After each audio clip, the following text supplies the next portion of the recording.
पोकळ आश्वासनं देऊन मराठी माणसाच्या तोंडाला पानं पुसण्याचं काम जिल्हाधिकाऱ्यांनी वारंवार या ठिकाणी केलेलं आहे। आज सुद्धा गोड बोलून खोड बोलण्याचं काम त्या ठिकाणी जिल्हाधिकारी करतायत।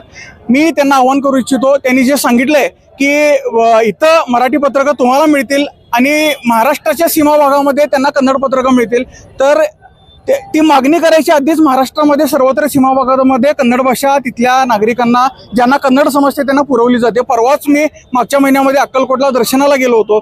सगळ्या दुकान फलकांवर त्या मंदिरावर सुद्धा कन्नड भाषा वापरली गेलेली आहे। मुंबईमध्ये एक कन्नड शाळेची शाखा त्या ठिकाणी चालू आहे। असं असताना तुम्ही फक्त काहीतरी बोलून वेळ मारून याचं काम करू नका। एक तर आम्हाला आमचे अधिकार द्या, नाही तर आम्हाला हक्काच्या राज्यामध्ये घाला, एवढंच सांगून मी थांबतो। काल महाराष्ट्र सरकारने पण दुप्पट भूमिका घेतली, याबद्दल तुमचं म्हणणं काय? नाही, महाराष्ट्र शासनाच्या उदासीन धोरणामुळेच प्रश्न 70 वर्ष खितपत पडलेला आहे। महाराष्ट्रानं आपली भूमिका तीव्र केली तर हा प्रश्न सुटून आम्ही कधीच महाराष्ट्रात गेलो असतो।